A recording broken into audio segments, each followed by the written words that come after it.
سڵاو بینەران بە بەرنمەیەکی تر لە بەرنمەکانی گزینگ میوانی ماڵەکانتانی. تەوەرەی ئەم جارەی بەرنمەکەمان تەرخان کردووە بۆ باسێک سەبارەت بە ئیسلامیزەکردنی زانستگاکان. ئەو جۆرە کە ئاگادارن سەرۆکی ڕێکخراوی بەسیجی مستەزعەفان لە هەمایشێکدا لە زانکۆی تاران سەرەڕای ئەوەی کە مامۆسایانی زانکۆی بە دیکتاتۆرترین کەسەکانی دنیا وەسف کردووە جەختی کردووەتەوە لەسەر وتنەوەی وانە زانستی سیاسی ئیسلامیەکان وەک خولێک لە زانکۆکاندا. هەر بەم بۆنەوە تەوەری ئەم جارەی بەرنمەکەمان تەرخان کردووە بۆ پرسی تازەترین قسەکانی بەرپرسانی ڕژیم سەبارەت بە سیاسەتەکانی بەناو ئیسلامیزەکردنی زانستگاکان و لەم ئاراستەیەشدا داوامان لە یەکێک لە چالاکانی پێشووی خوێندکاری کردووە و لەم بابەتە چەند پرسیارگەلێکی ئاراستە دەکەین.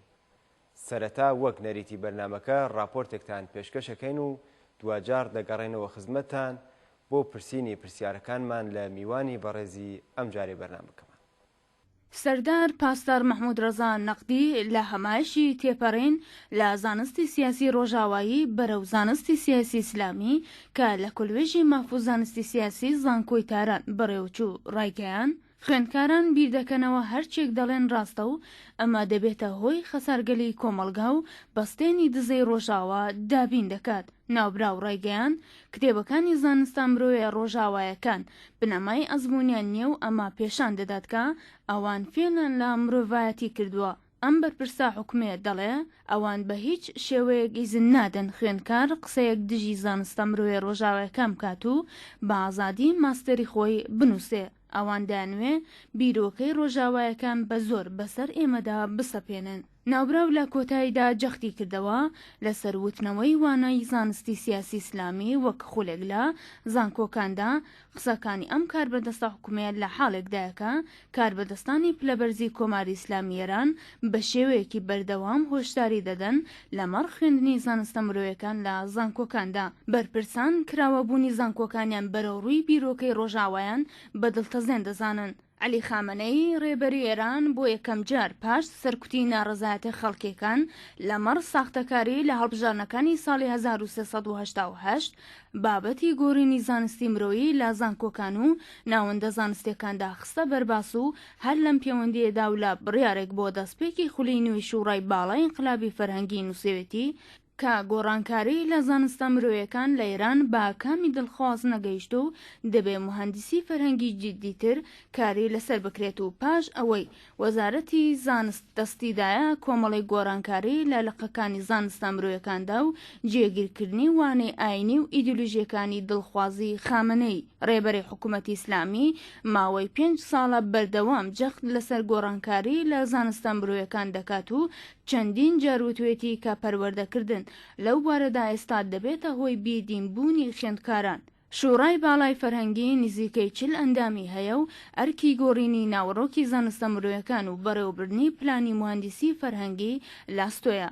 نوێترین هەوڵەکان لەم ساڵانەی دوایی بۆ بێ ئیسلامیزەکردنی زانستگاکان لە ئێران لە گەڵاڵەی تاگرەگەزیکردنی زانستگاکان لە ئێرانەوە دەستی پێکرد. بە جۆرێکە 2 ساڵ پێش ئێستا کامران دانیشتوو وەزیری ئەو کاتەی وەزارەتی زانست ڕاشکاوانە ڕایگەیان بە ناوی بە ئیسلامیکردنی زانستگاکان گرنگترین بەرنامەی کاری وەزارەتی زانستە. بەم جۆرە بوو کە جیاکردنەوەی ڕەگەزی و بە ئیسلامیکردنی زانستگاکان لە شوێنی نانخواردنی خوێندکارانەوە تاکو کتێبە دەرسیەکان دەستی پێکرد. بەڵام جێبەجێکردنی ئەو گەڵاڵەیە لە زۆرێک لە زانستگاکانی ئێران ناڕەزایەتی خوێندکارانی لێکەوتەوە.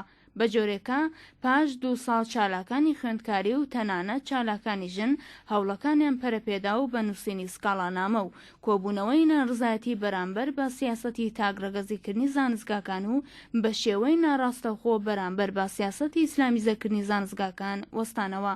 هەرچەند خوێندکاران دەتوانن بە شێوەیەکی جدیتر بەرامبەر بۆ سیاسەتەی دەسەڵاتدارانی حکوومەتی ئیسلامی بوەستنەوە، چونکو ئەمە ڕاستەیەکی حاشا هەڵنەگرەکە حکوومەت بەو شێوەیە لە پێناو هەرچی زۆرتر بە ئایدۆلۆژیکردنی بواری زانست لە کۆمەڵگادا هەوڵ دەدات و دەیهەوێت بەر بە ڕەوتی گەشەی بیری ئازادی خوازی لە زانستگاکان و لە نێوجێلی نوێی خوێندکاران لە ئێران و کوردستاندا بگرێت.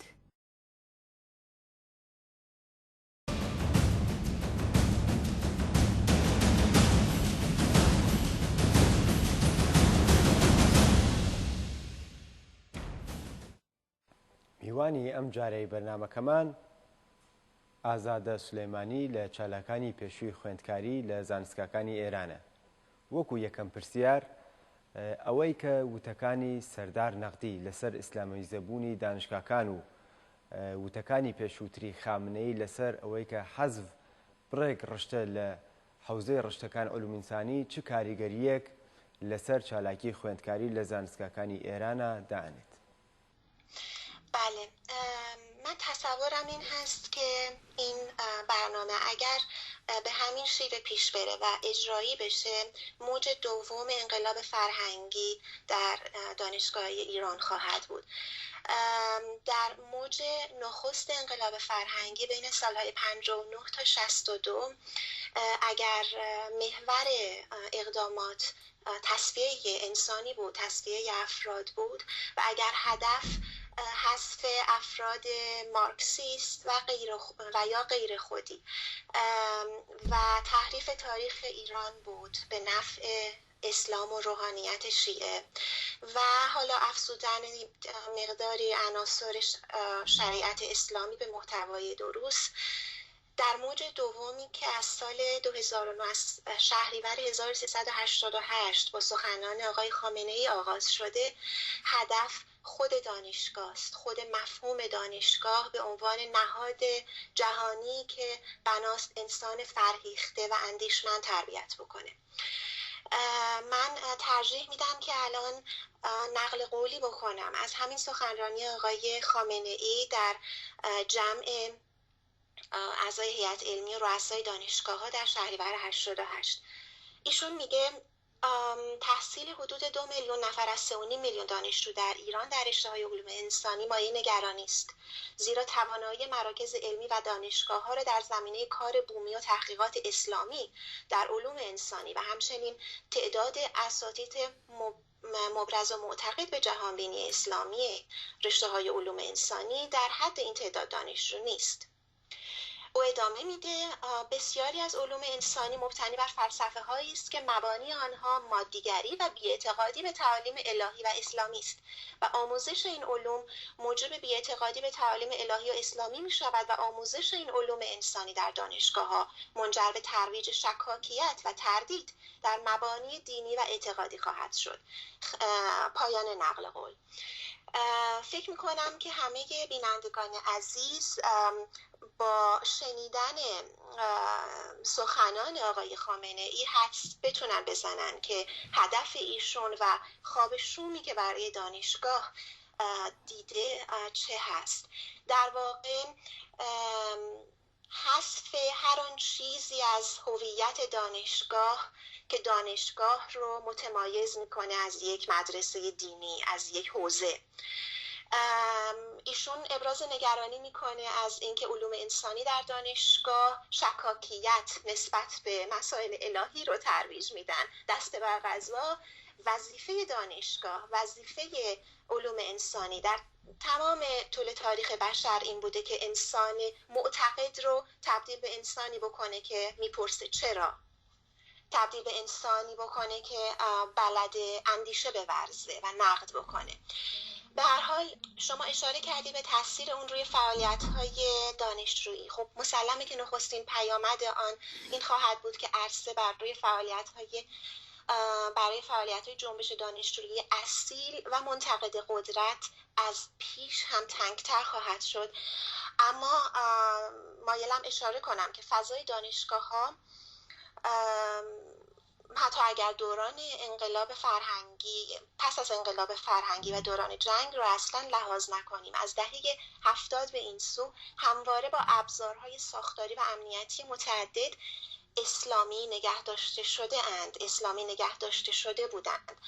ابزارهای مانند بسیج مقتدر دانشجویی، دفاتر نمایندگان رهبری در هر دانشگاه، حراست دانشگاه‌ها، چادر اجباری در دانشگاه‌های آزاد و الزهرا، تحمیل برنامه‌های مذهبی مانند اعتکاف و شب‌های قدر به فضای دانشگاهی و دست آخر و از همه مهمتر با توجه به بحث ما سهمیه‌های متعدد حکومتی که بر اساس آن درصد بالایی که در بعضی رشته‌های حساس حتی تا 100% میرسه به وابستگان نمایندگان حکومتی و یا به خانواده‌های موسوم به شاهد و ایثارگر و بسیجی تعلق میگیره.